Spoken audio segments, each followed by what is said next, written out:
মহার্ঘ ভাতা নিয়ে বিগত ২-৩ দিন ধরে বিভিন্ন সোশ্যাল মিডিয়াতে একটা নিউজ প্রচুর পরিমাণে ঘোরাফেরা করছে।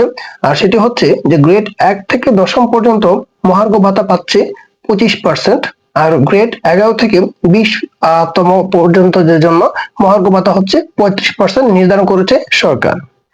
তথ্যটি সত্য না গুজব সেটা জানা খুবই জরুরি, কারণ এই তথ্যের উপর ভিত্তি করে সোশ্যাল মিডিয়া বিশেষ করে ফেসবুক এবং ইউটিউবে প্রচুর পরিমাণে ভিডিও এবং বিভিন্ন তথ্য ঘোরাফেরা করছে। তো যারা মহার্ঘ ভাতা এই তথ্যটি জানার জন্য অধীর আগ্রহে বসে আছেন তাদের অবশ্যই সত্যটি জানা দরকার। তো আজকে এই তথ্যটির উপর ভিত্তি করে তথ্যটি কত সত্য না মিথ্যা তাই বিশ্লেষণ করে বের করার চেষ্টা করব। তাই এই তথ্যের ভিত্তিতেই আজকের এই বিশ্লেষণমূলক ভিডিওটি। হ্যালো ভিউয়ার্স, আসসালামু আলাইকুম। চলুন আজকের বিশ্লেষণমূলক বা অনুসন্ধানী ভিডিও শুরু করি। ভিডিওটি শুরু করার আগে যারা চ্যানেলটিতে নতুন আছেন তারা চ্যানেলটি সাবস্ক্রাইব করে বেল আইকন প্রেস করে দেবেন। ভিউয়ার্স, গত ২ দিন ধরে ফেসবুকের বিভিন্ন গ্রুপ ও পেজে একটি তথ্য ছড়িয়ে পড়েছে। ফেসবুকের বিভিন্ন গ্রুপ ও পেজে একটি তথ্য ছড়িয়ে পড়েছে, আর সেই তথ্যের উপর ভিত্তি করে ইউটিউবের বিভিন্ন চ্যানেল ও একই তথ্য বিভিন্ন জনের ভিডিওতে ঘুরছে। যে তারা বলছে যে সরকারি কর্মচারীদের জন্য মহার্ঘ ভাতা নির্ধারণ করেছে সরকার, আর গ্রেড ১ থেকে ১০ পর্যন্ত ২৫% মহার্ঘ ভাতা নির্ধারণ করেছে, আর গ্রেড ১১ থেকে ২০ পর্যন্ত ৩৫% মহার্ঘ ভাতা নির্ধারণ করেছে।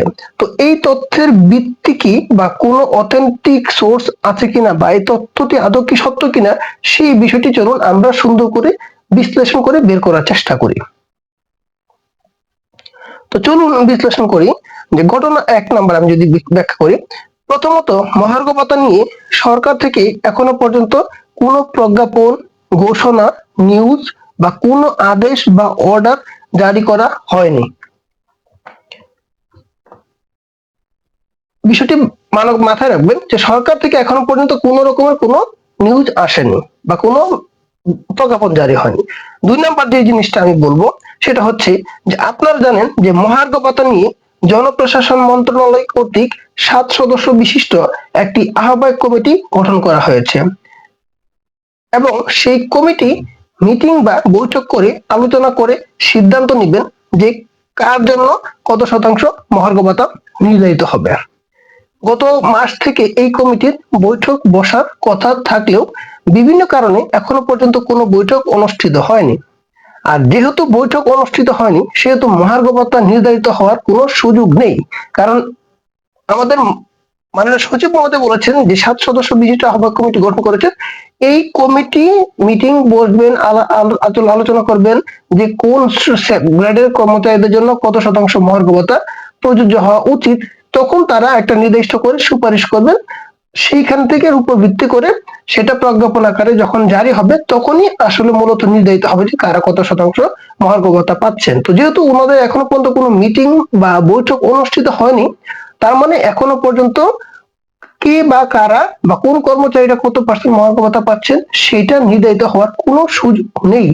তার মানে আমরা বলতে পারি যে নিউজগুলো সোশ্যাল মিডিয়াতে ঘুরছে সেগুলা ভিত্তিহীন, বানোয়াট, অসত্য এবং এক প্রকার গুজব। তো ঘটনা ৩ নাম্বার চলুন আমরা দেখি যে কেন এই তথ্যগুলো সঠিক নয়, জাস্ট অনুমান নির্ভর বা এক একজনের মতামতের উপর ভিত্তিতে এই তথ্যগুলো সোশ্যাল মিডিয়াতে ঘোরাফেরা করছে। তো ৩ নাম্বার ঘটনা আমি যেটা বলবো, ২০২৪ সালের ডিসেম্বরের ২২ তারিখ থেকে মূলত এই কমিটির বা মহার্ঘ ভাতা যে একটা কমিটি গঠন করা হয়েছে আহ্বায়ক কমিটি, সেই কমিটির বৈঠক অনুষ্ঠিত হওয়ার কথা ছিল। আমাদের মাননীয় সচিব মহোদয়ের তথ্য মতে যে উনি বলেছিলেন যে আগামী সপ্তাহ থেকে এই বৈঠক বসতে পারে। তো আগামী সপ্তাহ শুরুই হয়েছিল বেসিক্যালি ২২শে ডিসেম্বর ২০২৪ সাল থেকে। তো ২২শে ডিসেম্বরের পর থেকে আজ পর্যন্ত, তবে ঠিক সেই সময়ে, আর আপনারা জানেন যে ২২শে ডিসেম্বরের কিছুদিন পরেই সচিবালয় হচ্ছে বাংলাদেশ সচিবালয়ে একটি অগ্নিকাণ্ডের মতো দুর্ঘটনা ঘটে, যার কারণে এই সচিবালয়ে আগুনের ঘটনা তদন্ত এগুলো নিয়ে সচিবালয়ের লোকজন এবং মাননীয় সচিবরা খুব ব্যস্ত ছিল, যার কারণে এই বৈঠক অনুষ্ঠিত হয়নি বা ওনারা বসতে সুযোগ পাননি। তো এরপর আপনি যদি চিন্তা করেন যে এই সচিবালয় যে অগ্নিকাণ্ড, এই ঠিক ওই কাছাকাছি বা সমসাময়িক সময়েই বাংলাদেশ বিসিএস বা যে আপনার বিসিএস ক্যাডারের সংস্কার কমিশনের সুপারিশের জের ধরে যে বিভিন্ন ক্যাডারদের মধ্যে অন্তর্কুন্দল চলছে। যার কারণে সচিবালয় বা মহার্ঘ ভাতা কমিটির লোকজন খুব ব্যস্ত সময় পার করছে, আর সেই কারণে এই বৈঠক অনুষ্ঠিত হতে বিলম্বিত হচ্ছে। কারণ আপনারা জানেন যে বাংলাদেশ যে জনপ্রশাসন মন্ত্রণালয় সংস্কার যে কমিশন করছে, সেখানে এই কমিশন যখন বিসিএস ক্যাডারদের মধ্যে যে প্রমোশনের বিষয়টা, যে প্রশাসন ক্যাডার থেকে কত পার্সেন্ট হবে, অন্যান্য যে ক্যাডার থেকে কত পার্সেন্ট প্রমোশন পাবে, এবং হচ্ছে এগুলো নিয়ে একটা যখন তারা সুপারিশ করছিল, যার প্রেক্ষাপটে বিভিন্ন ক্যাডারের মধ্যে একটা দ্বন্দ্ব চলছে বা অন্তর্দ্বন্দ্ব চলছে, যার কারণে ক্যাডারদের মধ্যে মানে এই কোন্দলের কারণে সচিব এবং সবাই খুব ব্যস্ত, যার কারণে এই বৈঠকটা অনুষ্ঠিত হয়নি। এরপরে আমি যদি আরেকটা মানে ব্যাখ্যা দিই আপনাদেরকে, দেখুন খুব ইজি, যে ফেসবুকে বিভিন্ন গ্রুপে কয়েকজন জাস্ট নিজের মতো করে পোস্ট করে যে তার অমুক চাচা বা অমুক মামা সচিব, হ্যাঁ অমুক সচিবের সাথে উনি কাজ করে, তাই শুনেছে এত গ্রেড থেকে এত গ্রেড পর্যন্ত এত শতাংশ মহার্ঘ ভাতা নির্ধারণ করা হয়েছে, যার কোনো বিশ্বস্ত সূত্র নেই। আসলে একজন লিখেছে যে আমার অমুক সচিব আমার মামা হয়, মামার কাছে জিজ্ঞেস করেছিলাম যে মামা মুস্কি হাসি দিয়েছে যে এত পার্সেন্ট এত পার্সেন্ট। আসলে বেসিক্যালি এগুলো কোনো ইনফরমেশন না, এগুলো কোনো বিশ্বস্ততা না, এগুলো কোনো অথেন্টিক নিউজ না, কারণ এই বিষয়ে কোনো পত্র পত্রিকা টিভি চ্যানেল বা কোথাও কোনো নিউজ হয়নি, সুতরাং এগুলো কেউ বিশ্বাস করবেন না। তো আর এই ফেসবুকের অবিশ্বস্ত আনুমানিক তথ্যের উপর ভিত্তি করে বিভিন্ন ইউটিউবার এই তথ্যের কোন রকম যাচাই বাছাই ছাড়াই বিভিন্ন ভিডিও বানিয়ে মানুষকে জানাচ্ছে যে গ্রেড 1 থেকে 10ম পর্যন্ত কর্মকর্তা বা কর্মচারীদের জন্য 25% এবং গ্রেড 11 থেকে 20তম কর্মচারীদের জন্য 35% মহার্ঘ ভাতা নির্ধারণ করেছে সরকার। আসলে ওনারা কোন রকম জাস্টিফাই করেনি, জাস্ট ওই ফেসবুকে যে পোস্ট গুলো দিয়েছে বিভিন্ন গ্রুপে, সেই পোস্ট গুলোই ওনারা পড়েছে এবং সেগুলোর উপর ভিত্তি করে ওনারা ওনাদের মতো করে সুন্দর করে ভিডিও বানিয়ে বিভিন্ন আকর্ষণীয় করে মানুষের কাছে সেই ভিডিওগুলো ছেড়ে বলছে যে এই মহার্ঘ ভাতা নির্ধারণ করা হয়েছে। আসলে মহার্ঘ ভাতার কোন যে কমিটি আছে 7 সদস্য বিশিষ্ট, সেই সব কমিটি এখন পর্যন্ত কোনো মিটিং এ বসেনি। যেহেতু কোনো মিটিং এ বসেনি, তো এই বিষয়ে আলোচনাই হয়নি, এবং যেহেতু আলোচনাই হয়নি, সুতরাং এখানে মহার্ঘ ভাতা নির্ধারিত হওয়ার কোনো সুযোগ নেই। আর আসলে এই তথ্যের কোনো সত্যতা নেই, আপনারা জানেন, কারণ সরকার থেকে কোনো ঘোষণা আসেনি, কোনো পত্র পত্রিকায় টেলিভিশন কোনো নিউজ তো হয়নি, আমি আগে বলেছি। আর এরপরে দেখেন, আর এই মিথ্যা তথ্যের উপর ভিত্তি করে ইতিমধ্যেই সরকারি যে কর্মচারীদের যে বিভিন্ন সংগঠন আছে, সেই সংগঠনগুলো তারা এই পার্সেন্টেজকে ইতিমধ্যে কি করেছে, প্রত্যাখ্যান করেছে, এবং তারা সেটা প্রত্যাখ্যান করে তারা একটা মানে প্রতিবাদ জানিয়েছে যে আমরা এই 35%, বিশেষ করে গ্রেড 11 থেকে 20তম গ্রেডের কর্মচারী যারা আছে তারা অলরেডি বিভিন্ন রকম যে সংগঠন আছে তারা প্রতিবাদ জানিয়েছে যে আমরা এই 35% মহার্ঘ ভাতা মানি না। কারণ আপনারা জানেন যে গ্রেড 11 থেকে 20তম গ্রেডের কর্মচারীদের বেতন স্কেল যেটা খুবই কম, আর সেই স্কেল অনুযায়ী যদি 35% করা হয় তাহলে একটা যে অ্যামাউন্ট আসে সেটা খুব কম সংখ্যক আসে। হ্যাঁ, তো যার কারণে ওনারা ইতিমধ্যে এইসব মানে গুজবের উপর ভিত্তি করে ওনারা প্রতিবাদ জানিয়েছে। আসলে এই তথ্যটা কোনো সত্যতা আছে কিনা তাদের দাবি। আর এই সব সরকারি কর্মকর্তা কর্মচারীদের যে বিভিন্ন সংগঠনগুলো আছে, সেই সংগঠনগুলো বিশেষ করে কর্মচারীদের যারা বিশেষ করে 11 থেকে 20তম গ্রেডের কর্মচারীদের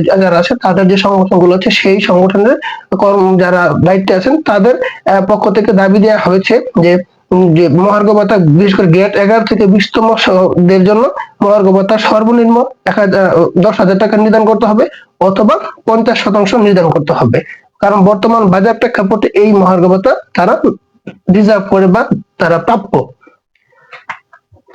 তো এইসব অবিশ্বস্ত তথ্যের কোনো সত্যতা নেই, তাই আপাতত এটাই প্রমাণিত হয় যে এগুলো সব গুজব। কারণ আমি বলেছি যে দেখেন, যে মহার্ঘ ভাতা নিয়ে যে 7 সদস্য বিশিষ্ট কমিটি গঠন করা হয়েছে, সেই কমিটি প্রথমে মিটিং এ বসবে এবং মিটিং করে তারা আলাপ আলোচনা করে সিদ্ধান্ত নিবেন যে কোন গ্রেডের কর্মকর্তা কর্মচারীদের জন্য কত শতাংশ মহার্ঘ ভাতা দেয়া যায়।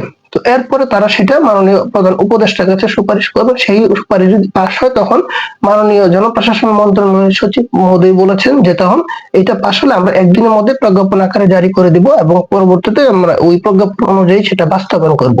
তো যেহেতু এরকম কোনো মিটিং হয়নি, আলোচনা হয়নি, কোনো বৈঠক হয়নি, সিদ্ধান্ত হয়নি এবং কোনো প্রকার প্রজ্ঞাপন জারি হয়নি, কোন রকম নিউজ চ্যানেল বা পত্র পত্রিকা টিভি চ্যানেলে কোথাও আসেনি, জাস্ট কয়েকজন ফেসবুক ব্যবহারকারী বা ইউজারদের পোস্টের উপর ভিত্তি করে এগুলোর সত্যতা যাচাই করা বা সত্যতা মেনে নেওয়া যায় না। কারণ আমরা জানি এগুলো হচ্ছে ফেসবুক হচ্ছে প্রচুর পরিমাণ গুজব ছড়ায়।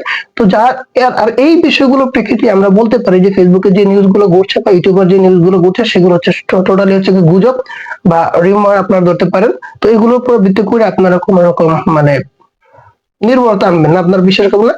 আপনারা যেটা করতে পারেন, আমি সবাইকে অনুরোধ করব যে আপাতত এইসব গুজবে কান দিবেন না। মহানগর বেতার কমিটির মিটিং এর জন্য সবাই ধৈর্য ধরে অপেক্ষা করুন।